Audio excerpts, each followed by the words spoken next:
Welcome to Lakshmi food. સ્વાગત છે તમારું મારી યુટ્યુબ ચેનલમાં.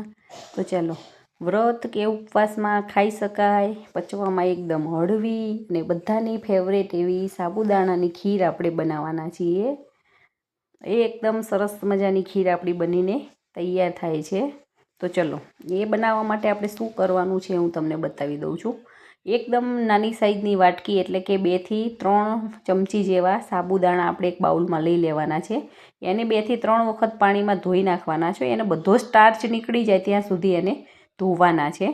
અને સરસ નિતારી અને એની અંદર અડધી વાટકી, જે વાટકીથી આપણે સાબુદાણા લીધા છે, અડધી વાટકી પાણી નાખીને સરસ પલાળી રાખવાના છે. 3 થી 4 કલાક પલાળવાના છે. 3 થી 4 કલાક પલાળ્યા પછી આપણા સાબુદાણા આવ્યા થઈ ગયા છે, એકદમ સરસ પોચા થઈ ગયા છે અને એકદમ છૂટા છૂટા પણ થયા છે. હવે અહીંયા 500 ml મેં દૂધ લઈ લીધેલું છે. ફૂલ ફેટ મિલ્ક આવે એ લેવાનું છે. કાજુના ફાડા, બદામની કતરણ, પિસ્તાની કતરણ, આપણે જે દૂધનો મસાલો બનાવીએ છીએ એ મસાલો, ચારોળી, કેસરના તાતણા અને ફ્લેવર માટે આપણે ઇલાયચી લીધેલી છે. બધાને ઉપયોગથી આપણે સરસ મજાની ખીર બનાવવાના છીએ. સાબુદાણા તમને ઓછા ફાવતા હોય તો હજી તમે આના કરતાં થોડાક ઓછા કરી શકો છો. હવે એક સરસ પેનમાં આપણે ઘીને ગરમ કરવા મૂકી દેવાનું છે. એક મીડિયમ સાઇઝના ચમચા જેટલું મેં આમાં ઘી એડ કરેલું છે. ઘી સરસ ગરમ થાય પછી એની અંદર આપણે ડ્રાયફ્રૂટને શેકી લેવાના છે. અને તળિયે આપણું દૂધ ચોંટી ના જાય અને દાઝે નહીં એટલા માટે આપણે આમાં ઘી નાખવાનું છે અને બધી જ બાજુ આવી રીતે ફેલાવી લેવાનું છે. હવે એની અંદર કાજુ ફાડા, બદામની કતરણ અને પિસ્તાની કતરણ ઉમેરી અને હું એને સરસ સાતળી લઉં છું. એની કચાશ દૂર થઈ જાય ત્યાં સુધી આપણે એને સાતળવાનું છે. 1 થી 1.5 મિનિટ સાતળશું એટલે આપણું સરસ ડ્રાયફ્રૂટ શેકાઈ જશે. અને વધારે ઓવરકુક કરવાની જરૂર નથી.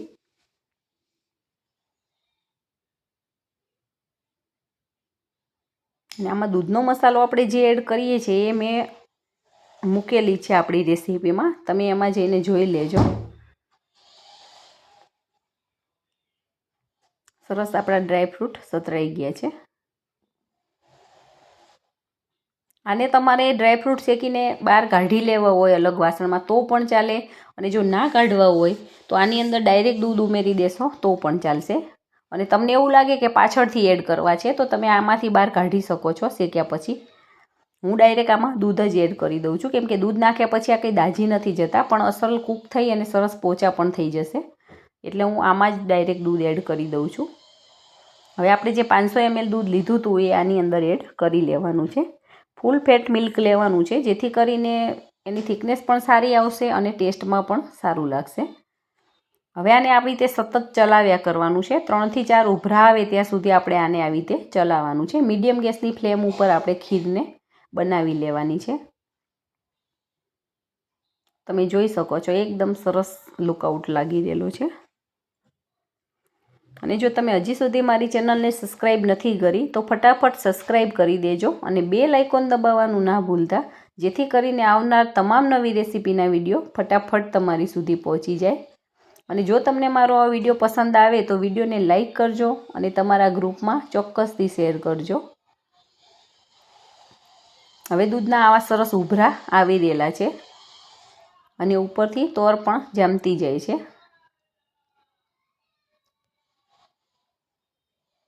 હવે એની અંદર આપણે કેસરના જે તાતણા લીધેલા છે આમાં એડ કરી દઈએ છીએ, એટલે એનો કલર પણ આમાં આવતો જાય ને કેસરના તાતણા થોડા ઓગળતા જાય. ગરમ દૂધની અંદર નાખીને આપણે મૂકી રાખીએ થોડીક વાર તો પણ ચાલે, પણ હું ડાયરેક્ટ આમાં જ એડ કરી દઉં છું એટલે ઓલરેડી એનો કલર સરસ બેસી જશે અને એનાથી દેખાવ પણ સારો આવે છે. ઘણું બધું દૂધ આપણું ઓછું થઈ ગયું છે, બળતું જાય છે, એમ આપણું દૂધ પણ ઘટ થતું જાય છે અને એમાંથી સરસ મલાઈ આવી રીતે છૂટી પડતી જાય છે. હવે એની અંદર આપણે સાબુદાણા એડ કરી લેવાના છે. અમને થોડીક થીક ખીર ભાવે છે એટલે હું થોડાક સાબુદાણા ટોટલ આટલા લીધેલા છે. જો તમને સાબુદાણા અંદર ઓછા એડ કરવા હોય તો તમે ઓછા પણ એડ કરી શકો છો. તમને થીક ના ભાવતી હોય તો થોડાક સાબુદાણાની ક્વોન્ટિટી ઓછી કરી દેવાની, આનાથી અડધા જ લેવાના. હવે સતત આપણે હલાવ્યા કરવાનું છે. સાબુદાણા નાખ્યા પછી આપણી ખીર ફાટી ના જાય એના માટે આપણે આને સતત ચલાવ્યા કરવાનું છે અને ગેસની ફ્લેમને એકદમ મીડિયમ રાખવાની છે. અને વ્રત કે ઉપવાસમાં એકદમ હળવા લાગે છે, પેટ ભારે નથી થઈ જતું આનાથી, એટલે આપણે સાબુદાણાની ખીર ખાતા હોઈએ છીએ. હવે ચારોળી અને આપણે જે દૂધનો મસાલો બનાવેલો છે એ હું આની અંદર એડ કરી દઉં છું. ડ્રાયફ્રૂટ આપણે લીધેલા જ છે કતરણ, પણ આ મસાલો નાખવાનો એટલે આનાથી થિકનેસ સારી આવશે ને એની સ્મેલ પણ બહુ જ સરસ આવે છે. આની અંદર એકદમ ભળી જાય છે, મસાલાની પેસ્ટ જેવું હોય નાનું, એટલે હું આની અંદર એડ કરું છું અને એનાથી કલર પણ સારો આવે છે. જો તમારે ના એડ કરવું હોય તો તમે સ્કીપ પણ કરી શકો છો.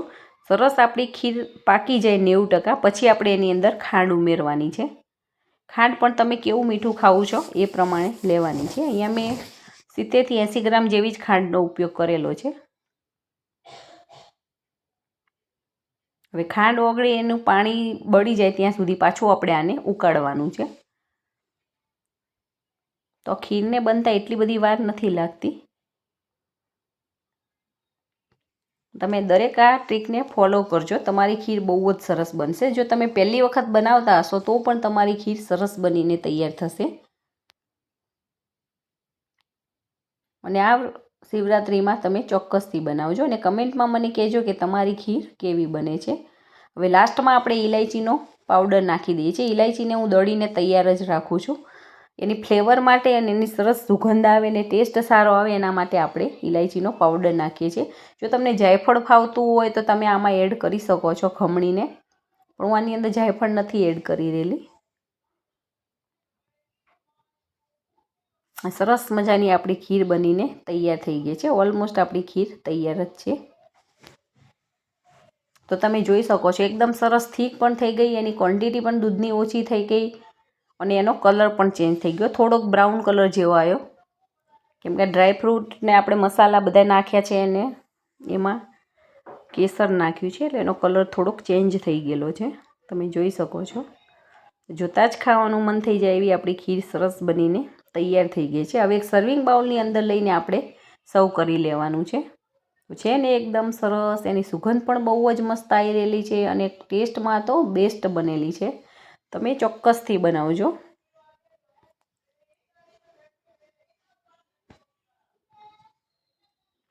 છે ને એકદમ સરસ, નાના અને મોટાની બધાની ફેવરેટ એવી ખીર આપણી બનીને તૈયાર થઈ ગઈ છે. તો તમે પણ બનાવો અને એન્જોય કરો.